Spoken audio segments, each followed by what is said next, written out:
अर्थ महत आदि भिन्न भिन्न तत्वों की उत्पत्ति का वर्णन। श्री भगवान ने कहा, माता जी, अब मैं आपको प्रकृति आदि सब तत्वों के अलग अलग लक्षण बतलाता हूँ। इन्हें जानकर मनुष्य प्रकृति के गुणों से मुक्त हो जाता है। आत्मदर्शन रूप ज्ञान ही पुरुष के मोक्ष का कारण है और वही उसकी अहंकार रूप हृदय ग्रंथि का छेदन करने वाला है, ऐसा पंडित जन कहते हैं। उस ज्ञान का मैं तुम्हारे आगे वर्णन करता हूँ। यह सारा जगत जिससे व्याप्त होकर प्रकाशित होता है वह आत्मा ही पुरुष है। वह अनादि निर्गुण प्रकृति से परे अंतःकरण में सप्रुत होने वाला स्वयं प्रकाश है। उस सर्वव्यापक पुरुष ने अपने पास लीला विलास पूर्वक आई हुई अव्यक्त और त्रिगुणात्मिका वैष्णवी माया को स्वेच्छा से स्वीकार कर लिया। लीला परायण प्रकृति अपने सत्व आदि गुणों द्वारा उन्हीं के अनुरूप प्रजा की सृष्टि करने लगी। यह देख पुरुष ज्ञान को आच्छादित करने वाली उसकी आवरण शक्ति से मोहित हो गया, अपने स्वरूप को भूल गया। इस प्रकार अपने से भिन्न प्रकृति को ही अपना स्वरूप समझ लेने से पुरुष प्रकृति के गुणों द्वारा किए जाने वाले कर्मों में अपने को ही कर्ता मानने लगता है। इस कर्तव्य अभिमान से ही अकर्ता स्वाधीन साक्षी और आनंद स्वरूप पुरुष को जन्म मृत्यु रूप बंधन एवं स्वतंत्रता की प्राप्ति होती है। कार्य रूप शरीर, कारण रूप इंद्रिय, कर्ता रूप इंद्रिय अधिष्ठात्री देवताओं में पुरुष जो अपनेपन का आरोप कर लेता है, उसमें पंडित जन प्रकृति को ही कारण मानते हैं और वास्तव में प्रकृति से परे होकर भी जो प्रकृतिस्थ हो रहा है उस पुरुष को सुख दुखों के भोगने में कारण मानते हैं। देवहूति ने कहा, पुरुषोत्तम, इस विश्व के स्थूल सूक्ष्म कार्य जिनके स्वरूप हैं तथा जो इसके कारण हैं, उन प्रकृति और पुरुष का लक्षण भी आप मुझसे कहिए। श्री भगवान ने कहा, जो त्रिगुणात्मक अव्यक्त नित्य और कार्य कारण रूप हैं तथा स्वयं निर्विशेष होकर भी संपूर्ण विशेष धर्मों का आश्रय हैं, उस प्रधान नामक तत्व को ही प्रकृति कहते हैं। 5 महाभूत, 5 तन मात्रा, 4 अंतःकरण, 10 इंद्रियां, इन 24 तत्वों के समूह को विद्वान लोग प्रकृति का कार्य मानते हैं। पृथ्वी, जल, तेज, वायु, आकाश, ये 5 महाभूत हैं। गंध, रस, रूप, स्पर्श और शब्द, ये 5 तन मात्र माने गए हैं। श्रोत, त्वचा, चक्षु, रसना, नासिका, वाक, पानी, पाद, उपस्थ और पायु, ये 10 इंद्रियां हैं। मन, बुद्धि, चित्त, अहंकार, इन 4 के रूप में एक ही अंतःकरण अपनी संकल्प, निश्चय, चिंता और अभिमान रूपा 4 प्रकार के वृत्तियों से लक्षित होता है। इस प्रकार तत्वज्ञानी पुरुषों ने सगुण ब्रह्म के सन्निवेश स्थान इन 24 तत्वों की संख्या बतलाई। इनके सिवा जो काल है वो 25वां तत्व है। कुछ लोग काल को पुरुष से भिन्न तत्व न मानकर पुरुष का प्रभाव अर्थात ईश्वर की संहारकारिणी शक्ति बताते हैं, जिससे माया के काल रूप देह आदि में आत्म तत्व का अभिमान करके अहंकार से मोहित और अपने को कर्ता मानने वाले जीव को निरंतर भय लगा रहता है। जिनकी प्रेरणा से गुणों की साम्यावस्था रूप निर्विशेष प्रकृति में गति उत्पन्न होती है, वास्तव में वे पुरुष रूप भगवान ही काल कहे जाते हैं। इस प्रकार जो अपनी माया के द्वारा सब प्राणियों के भीतर जीव रूप से और बाहर काल रूप से व्याप्त है, वे भगवान ही 25वें तत्व हैं। जब परम पुरुष परमात्मा ने जीवों के अदृष्टवश शोभ को प्राप्त हुई। संपूर्ण जीवों की उत्पत्ति स्थान रूपा अपनी माया में चित अच्छित रूप वीर्य स्थापित किया तो उससे तेजोमय महत्त्व उत्पन्न हुआ। लय विक्षेप आदि रहित जगत के अंकुर रूप उस महत्त्व ने अपने में स्थित विश्व को प्रकट करने के लिए अपने स्वरूप को आच्छादित करने वाले प्रलयकालीन अंधकार को अपने ही देह से पी लिया। जो सत्व गुण में स्वच्छ शांत और भगवान की उपलब्धि का स्थान रूप चित है वही महत्त्व है, उसी को वासुदेव कहते हैं। जिस प्रकार पृथ्वी आदि अन्य पदार्थों के संसर्ग से पहले जल अपनी स्वाभाविक अवस्था में अत्यंत स्वच्छ विकार शून्य शांत होता है, उसी प्रकार अपनी स्वाभाविक अवस्था की दृष्टि से स्वच्छत्व अविकारित्व और शांतत्व ही वृत्तियों सहित जिनका लक्षण कहा गया है। उसके बाद भगवान के वीर्य रूप चित्त शक्ति से उत्पन्न हुए महत्त्व के विकृत होने पर उससे क्रिया शक्ति प्रधान अहंकार उत्पन्न हुआ। वह वैकारिक तेजस और तामस भेद से 3 प्रकार का है।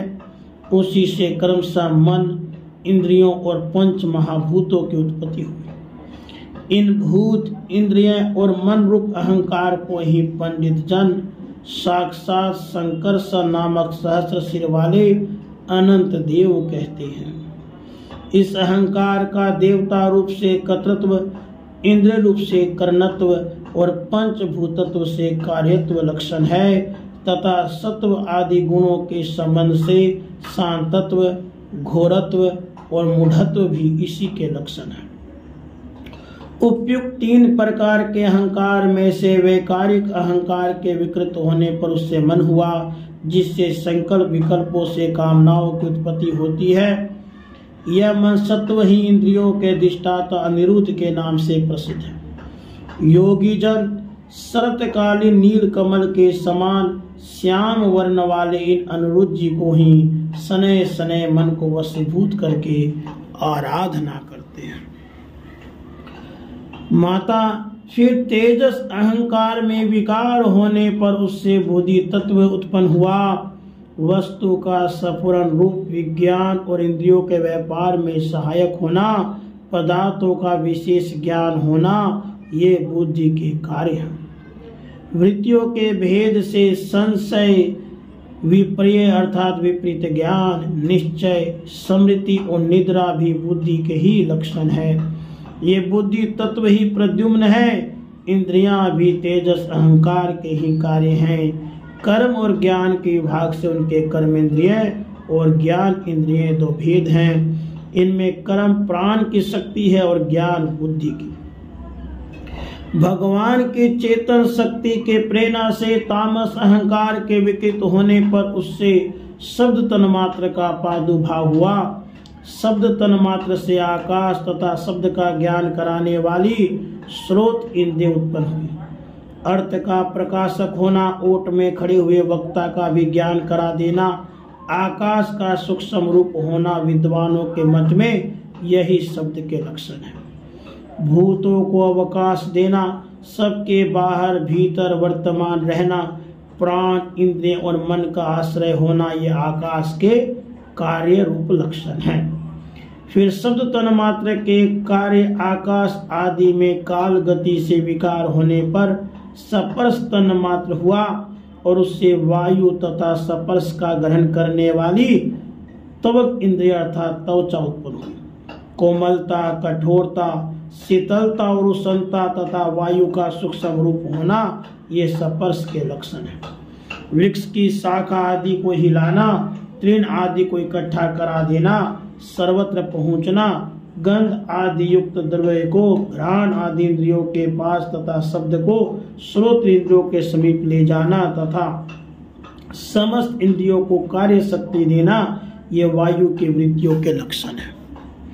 उसके बाद देव की प्रेरणा से स्पर्श तन्मात्र विशिष्ट वायु के विकृत होने पर उससे रूप तन्मात्र हुआ और उससे तेज और रूप को उपलब्ध कराने वाली नेत्र इंद्रिय का प्रादुर्भाव हुआ। माता वस्तु के आकार का बोध कराना, गौण होना, द्रव्य के अंग रूप से प्रतीत होना, द्रव्य का जैसा आकार, प्रकार और परिमाण आदि हो उसी रूप में उपलक्षित होना, तेज का स्वरूपभूत होना, ये सब रूप तन्मात्र की वृत्तियां हैं। चमकना, पकाना, शीत को दूर करना, सुखाना, भूख प्यास पैदा करना और उनकी निवृत्ति के लिए भोजन एवं जलपान कराना, ये तेज की वृत्तियां हैं। फिर देव की प्रेरणा से रूप तन मात्र में तेज के विकृत होने से उससे रस तन मात्र हुआ और उससे जल तथा रस को इंद्रिय कराने वाली रसनेन्द्रिय अर्थात जीवा उत्पन्न हुई। रस अपने शुद्ध स्वरूप में एक ही है, किंतु अन्य भौतिक पदार्थों के संयोग से कसैला, मीठा, तीखा, कड़वा, खट्टा, नमकीन आदि कई प्रकार का हो जाता है। गीला करना, मिट्टी आदि को पिंडाकार बना देना, तृप्त करना, जीवित रखना, प्यास बुझाना, पदार्थों को मृत्यु कर देना, ताप की निवृत्ति करना और कूप आदि में से निकाल लिए जाने पर भी वहां बार बार पुनः प्रकट हो जाना, ये जल की वृत्तियां। इसके पश्चात देव प्रेरित रस स्वरूप जल के विकृत होने पर उससे गंध तन्मात्र हुआ और उससे पृथ्वी तथा गंध को ग्रहण कराने वाली घ्राण इंद्रियां प्रकट हुई। गंध एक ही हैं, तथापि परस्पर मिले हुए द्रव्य भोगों की न्यून अधिकता से वह मिश्रित गंध, दुर्गंध, सुगंध, मृदु, तीव्र और अम्ल, खट्टा आदि अनेक प्रकार का हो जाता है। प्रतिमा आदि रूप से ब्रह्म की साकार भावना का आश्रय होना, जल आदि कारण तत्वों से भिन्न किसी दूसरे आश्रय की अपेक्षा किए बिना ही स्थित रहना, जल आदि अन्य पदार्थों को धारण करना, आकाश आदि का अवच्छेदक होना तथा परिमाण विशेष से संपूर्ण प्राणियों के गुणों को प्रकट करना, ये पृथ्वी के कार्य रूप लक्षण है। आकाश का विशेष गुण शब्द जिसका विषय है वह श्रोत्र इंद्रिय है, वायु का विशेष गुण स्पर्श जिसका विषय वह त्वक इंद्रिय है, तेज का विशेष गुण रूप जिसका विषय है वह नेत्र इंद्रिय है, जल का विशेष गुण रस जिसका विषय है वह रसनेन्द्रिय है और पृथ्वी का विशेष गुण गंध जिसका विषय है उसे घ्राण इंद्रिय कहते हैं। वायु आदि कार्य तत्वों में आकाश आदि कारण तत्वों के रहने से उनके गुण भी अनुगत देखे जाते हैं, इसलिए समस्त महाभूतों के गुण शब्द, स्पर्श, रूप, रस और गंध केवल पृथ्वी में ही पाए जाते हैं। जब महतत्व, अहंकार और पंचभूत ये 7 तत्व परस्पर मिल न सके, पृथक पृथक ही रह गए, तब जगत के आदि कारण श्री नारायण ने काल, अदृष्ट और सत्वादी गुणों के सहित उनमें प्रवेश किया। फिर परमात्मा के प्रवेश से शुद्ध और आपस में मिले हुए उन तत्वों से एक जड़ अंड उत्पन्न हुआ। उस अंड से इस विराट पुरुष की अभिव्यक्ति हुई। इस अंड का नाम विशेष है। इसी के अंतर्गत श्री हरि के स्वरूप भूत 14 भुवनों का विस्तार है। यह चारों ओर से क्रमशः एक दूसरे से 10 गुने जल, अग्नि, वायु, आकाश, अहंकार और महतत्व इन 6 आवरणों से घिरा हुआ है। इन सब के बाहर 7वां आवरण प्रकृति का है। कारण में जल में स्थित उस तेजोमय अंड से उठकर उस विराट पुरुष ने पुनः उसमें प्रवेश किया और फिर उसमें कई प्रकार के छिद्र हुए। सबसे पहले उसमें मुख प्रकट हुआ, उससे वाक इंद्रियां, उसके अंतंतर वाक का अधिष्ठाता अग्नि उत्पन्न हुआ। फिर नाक के छिद्र हुए, उससे प्राण सहित घ्राण इंद्रियां उत्पन्न हुई। घ्राण के साथ उसका अधिष्ठाता वायु उत्पन्न हुआ। उसके बाद नेत्र गोलक प्रकट हुए, उनसे चक्षु इंद्रिय प्रकट हुई। उसके अनंतर उसके अधिष्ठाता सूर्य उत्पन्न हुआ। वे कानों के छिद्र उत्पन्न हुए, उनसे उनके इंद्रिय स्रोत उसके अभिमानी दिग्देवता प्रकट हुए। इसके बाद उस विराट पुरुष के त्वचा उत्पन्न हुई, उससे रोम, मुंह, मूछ, दाढ़ी, सिर के बाल प्रकट हुए। उसके बाद त्वचा के विमानी औषधियां, अन्न आदि उत्पन्न हुई। इसके पश्चात लिंग प्रकट हुआ, उससे वीर्य और वीर्य के बाद लिंग का विमानी आपो देव जल उत्पन्न हुआ। फिर गुदा प्रकट हुई, उससे अपान वायु और अपान के साथ उसका विमानी लोगों को भयभीत करने वाला मृत्यु देवता उत्पन्न हुआ। उसके बाद हाथ प्रकट हुए, उनसे बल और बल के बाद हस्त इंद्रिया के विमानी इंद्रिय उत्पन्न हुआ। फिर चरण प्रकट हुए, उनसे गति गमन की क्रिया, और फिर पादेंद्रिय का विमानी विष्णु देवता उत्पन्न हुआ। इसी प्रकार जब विराट पुरुषों के नाड़ियां प्रकट हुई, उनसे रुधिर उत्पन्न हुआ, उनसे नदियां हुई। फिर उसके उदर पेट प्रकट हुआ, उससे सुधा विपाशा की व्यक्ति हुई। और फिर उदर का विमानी समुद्र देवता उत्पन्न हुआ। तत्पश्चात उसके हृदय प्रकट हुआ, हृदय से मन का प्राकट्य हुआ, मन के बाद उसका विमानी देवता चंद्रमा हुआ। फिर हृदय से बुद्धि, उसके बाद उसका विमानी ब्रह्मा हुआ। तत्पश्चात अहंकार, और उसके अनंतर उसका विमानी रुद्र देवता उत्पन्न हुआ।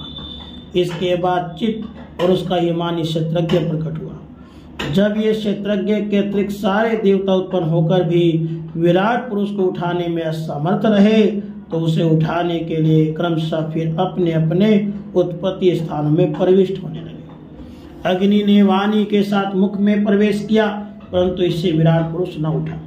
वायु ने घ्राण इंद्रियों के सहित नासा इंद्रिय में प्रवेश किया, फिर भी विराट पुरुष न उठा। सूर्य ने चक्षु के सहित नेत्रों में प्रवेश किया, तब भी विराट पुरुष न उठा। दिशाओं ने श्रवण इंद्रिय के सहित कानों में प्रवेश किया, तो भी विराट पुरुष न उठा। औषधियों ने रोमों के सहित त्वचा में प्रवेश किया, फिर भी विराट पुरुष न उठा। जल ने वीर्य के साथ लिंग में प्रवेश किया, तब भी विराट पुरुष न उठा। मृत्यु ने अपान के साथ गुदा में प्रवेश किया, फिर भी विराट पुरुष न उठा। इंद्र ने बल के साथ हाथों में प्रवेश किया, परंतु इससे विराट पुरुष न उठा। विष्णु ने गति के सहित चरणों में प्रवेश किया, तो भी विराट पुरुष न उठा। नदियों ने रुधिर के सहित नाड़ियों में प्रवेश किया, तब भी विराट पुरुष न उठा। समुद्र ने सुधा पिपासा के सहित उदर में प्रवेश किया, फिर भी विराट पुरुष न उठा। चंद्रमा ने मन के सहित हृदय में प्रवेश किया, तो भी विराट पुरुष न उठा। ब्रह्मा ने बुद्धि के सहित हृदय में प्रवेश किया, तब भी विराट पुरुष न उठा। रुद्र ने अहंकार के सहित सभी हृदय में प्रवेश किया, तो भी विराट पुरुष न उठा। किंतु जब चित्त के अधिष्ठाता क्षेत्रज्ञ ने चित्त के सहित हृदय में प्रवेश किया, तो विराट पुरुष उसी समय जल से उठकर खड़ा हो गया। जिस प्रकार लोक में प्राण, इंद्रिय, मन और बुद्धि आदि चित्त के अधिष्ठाता क्षेत्रज्ञ की सहायता के बिना सोए हुए प्राणी को अपने बल से नहीं उठा सकते, उसी प्रकार विराट पुरुष को भी वे क्षेत्रज्ञ परमात्मा के बिना नहीं उठा सके। अतः भक्ति, वैराग्य और चित्त की एकाग्रता से प्रकट हुए ज्ञान के द्वारा उस अंतर आत्म स्वरूप क्षेत्रज्ञ को इस शरीर में स्थित जानकर उसका चिंतन करना चाहिए। राधे कृष्ण।